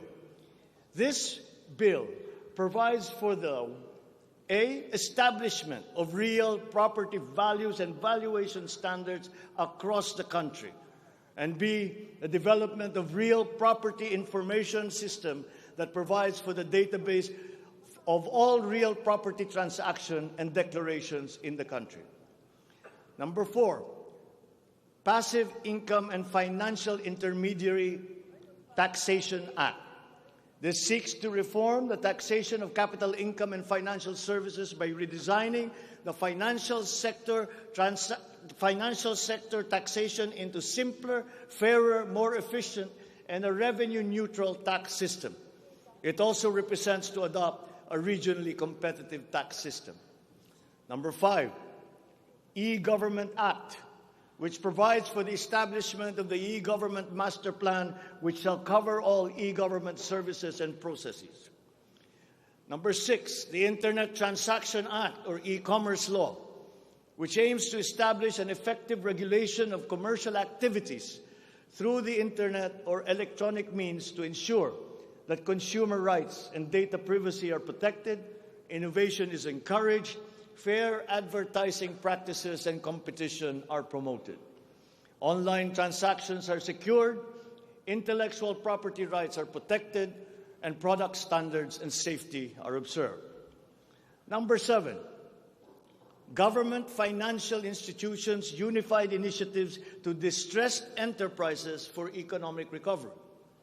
This seeks to provide financial assistance to distressed enterprises critical to economic recovery through programs and initiatives to be implemented by the Land Bank of the Philippines, the Development Bank of the Philippines, and the Philippine Guarantee Corporation for purposes of addressing liquidity or solvency problems of MSMEs and strategically important industries to encourage their continued operation and maintain employment.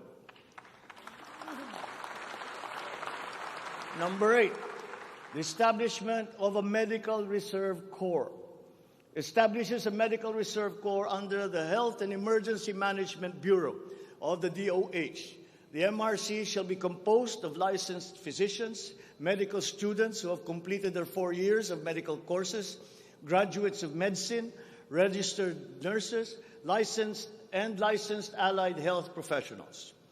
Number 9, National Disease Prevention Management Authority. This bill seeks to create the Center for Disease Prevention and Control attached to the DOH. Number 10, the creation of the Virology Institute of the Philippines. This will create the Virology Science and Technology Institute of the Philippines as an attached agency of the DOST. All offices and units under the DOST with functions related to virology shall now be transferred to the Virology Institute of the Philippines. Number 11, the Department of Water Resources. This seeks to create the Department of Water Resources and adopts the integrated water resource management as the strategic framework for national water management, policymaking, and planning. Number 12, Unified System of Separation, Retirement, and Pension. This grants a monthly disability pension in lieu of disability benefits provided under existing laws for military and uniformed personnel retired by reasons of disability. Number 13, the E-Governance Act. It promotes the use of internet, and other ICT to provide opportunities for citizens. Number 14, the National Land Use Act.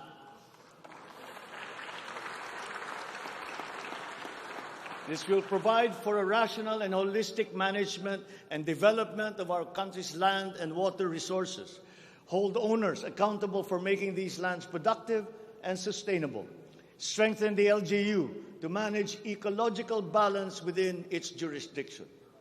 It also provides for land use and physical planning framework as a mechanism in determining policies and principles to implement this legislative measure. Number 15, the National Defense Act. This seeks to amend the antiquated National Defense Act of 1935 to provide for a change in the military structure of the armed forces of the Philippines that is more responsive to current and future non-conventional security threats to the country's territorial integrity and national sovereignty. Number 16, Mandatory Reserve Officers Training Corps and National Service Training Program.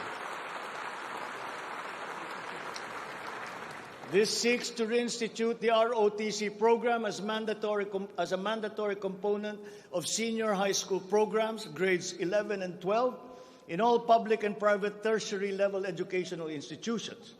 The aim is to motivate, train, organize, and mobilize students for national defense preparedness, including disaster preparedness and capacity building for risk-related situations. Number 17, enactment of an enabling law for the natural gas industry. This seeks to foster the development of the midstream natural gas industry in a bid to strengthen Philippine energy security by diversifying the country's primary sources of energy and promoting the role of natural gas as a complementary fuel to variable renewable energy. Number 18, amendments to the Electric Power Industry Reform Act, or EPIRA. This aims to improve the implementation of the law's provisions and enhance its effectiveness to address the high cost of electricity, alleged market collusion, and insufficient power supply. The bill seeks to restructure the Energy Regulation Commission to foster accountability and improve the Commission's government system that would ensure consumer protection and in enhancing competitive operation of the electricity market. Number 19, amendments to the Build, Operate, Transfer law. This seeks to improve the implementation of the public-private partnership program and to be able to direct the desired outputs and outcomes in line with the strategic development targets of the country. Specifically, the amendments seek to, 1, address the ambiguities in the existing law, 2, address the bottlenecks and challenges affecting the implementation of the PPP program, and 3, foster a more competitive and enabling environment for PPPs. To my fellow Filipinos, ang aking mga minamahal na kababayan, batid ko na hindi madali ang ating pinagdaraanan sa nakaraang higit na 2 taon. Alam ko rin na ang bawat isa sa inyo ay ginagawa ang lahat ng inyong makakaya upang patuloy na harapin ang lahat na pagsubok sa kasalukuyan. I do not intend to diminish the risks and the challenges that we face in this turbulent time in global history. And yet, I see sunlight filtering through these dark clouds. We have assembled the best Filipino minds to help navigate us through this global crisis that we are now facing. We will endure. Let our Filipino spirit ever remain undimmed.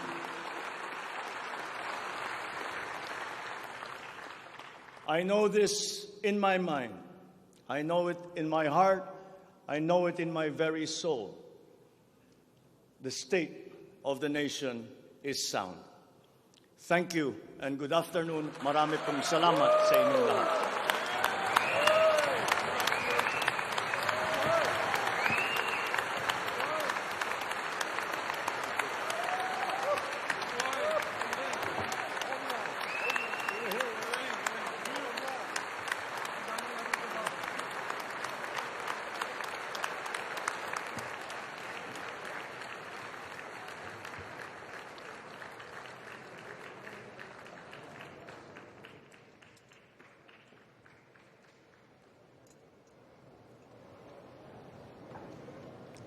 At mga kapuso, dyan po nagtatapos ang unang State of the Nation Address ni Pangulong Ferdinand Romualdez Marcos Jr.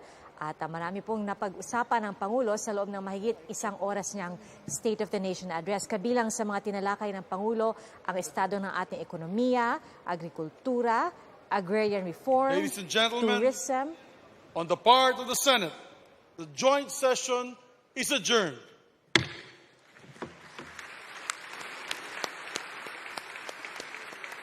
On the part of the House of Representatives, the joint session is adjourned.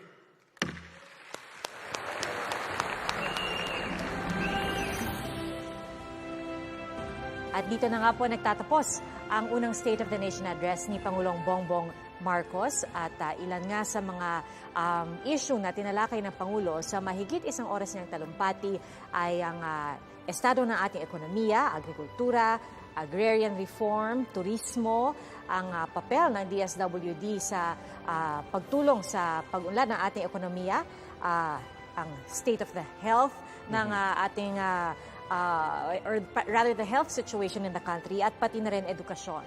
Yes, bukod dyan, Pia, pinag-usapan din ng Pangulo ang tinatawag niyang digitalization, ang mga plano natin in terms of infrastructure, energy, in relation to climate change, mga migrant workers at foreign policy. Doon sa foreign policy, Pia, nakatanggap ng standing ovation si Pangulong Bongbong Marcos nang banggitin niya na we will not give up an inch of our territory. I'm paraphrasing, pero yun yung sinabi ng ating Pangulo. At bukod pa doon sa mga main points ng kanyang naging talumpati, pinag-usapan din o binanggit din ng Pangulo ang kanyang priority legislative measures na nasa 19 ang total. Usually yung kanyang legislative measures ay nakasentro din doon sa mga main topics na nilaman ng kanyang SONA. At sa pagtalakay niya, Atom, sa bawat issue, very important also to note na talagang inumpisahan ng Pangulo ang kanyang talumpati sa pagtingin sa estado ng ating ekonomiya. Dahil gaya ng nabanggit natin, bago mag-umpisa ang kanyang talumpati, isa ito talaga sa mga inaabangan dahil napakaraming stakeholders involved. Lahat ay talagang nag-aabang. So, napag-usapan ng fiscal reform, tax reform, at kasama rin yon sa kanyang priorities sa kanyang legislative agenda. Ang isa sa mga nabanggit din ng Pangulo, yung adhikain o yung target na pababain to single-digit yung poverty rate sa bansa, 9% sa loob ng kanyang termino, at maabot din ng status na middle-income country o upper-middle-income country within his term. So ito yung mga bagay na mga target na maabot ng Administrasyong Marcos. At gaya nga ng nabanggit ng Pangulo, sabi niya napakahalaga ng agrarian reform at isa sa mga naging highlight ng kanyang pagtalakay sa agrarian reform ang pagbanggit na isa sa mga target nila ay tanggalin na yung utang ng mga beneficiaries ng agrarian reform sa kanilang amortization para matulungan sila at ma-divert yung resources na ito sa ibang bagay tulad ng modernization at more production ng resources. In fact, in terms of the economy, nung pinag-usapan niya ang ekonomiya, talagang nakasentro siya doon sa usapin ng agrikultura at kung paano nga natin mamodernize ang ating agrikultura at magkaroon ng food security within his term. Alright. Marami pa tayong pag-uusapan, Atom, so huwag po kayong bibitiw. Yan po ang unang SONA ni Pangulong Bongbong Marcos. Tuloy-tuloy pa rin po ang ating special coverage. Magbabalik pa po kami.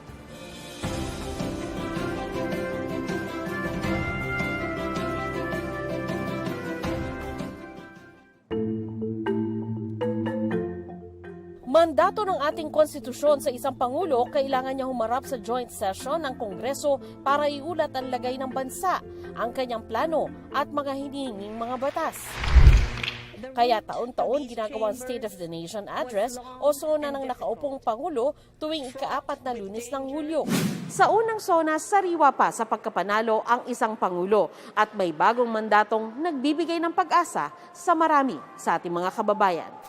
Sa kanyang unang SONA noong 1966, kabilang sa tinalakay ni dating Pangulong Ferdinand Marcos Sr. ang mga problema sa kriminalidad at masamaan niyang lagay ng agrikultura at ekonomiya. Noong 1987, ang unang SONA ni dating Pangulong Cory Aquino, kung saan tinukoy niya ang ekonomiya, insurgency, kahirapan at malnutrisyon. 17 buwan na siyang nakaupo noon sa pwesto. I responded with an economic reform program aimed at recovery in the short and sustainable growth in the long run. More concretely, it addressed itself to the basic problems of unemployment and underemployment and the consequent mass of poverty.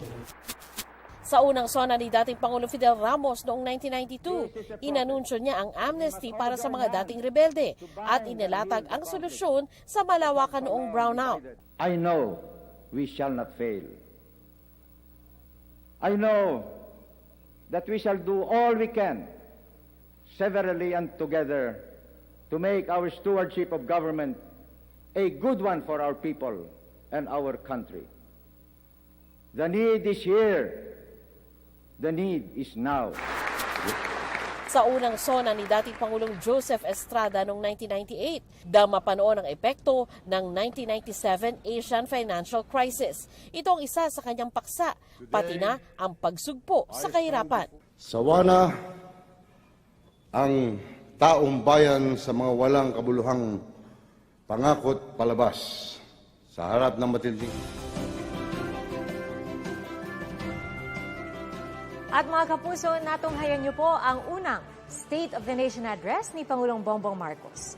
Dito po nagtatapos ang ating special coverage. Maraming salamat po sa inyong pagtitiwala. Abangan niyo po ang iba pang detalye kaugnay sa SONA ng Pangulo sa 24 oras. Mula po sa tahanan ng katotohanan, ako po si Pia Arcangel.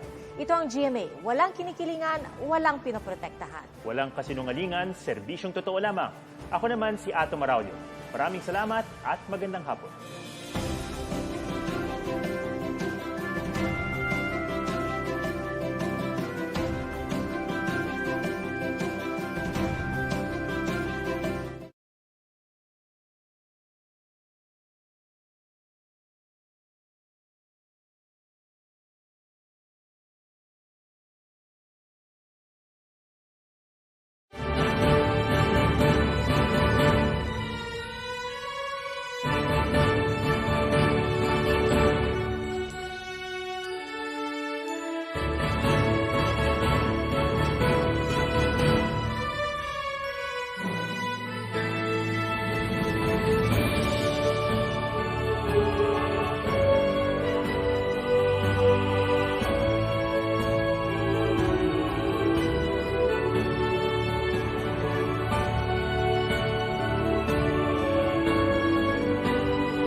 State of the Nation Address 2022, ang unang SONA ng Pangulong Ferdinand Romualdez Marcos Jr., ika-17 Presidente ng Republika ng Pilipinas.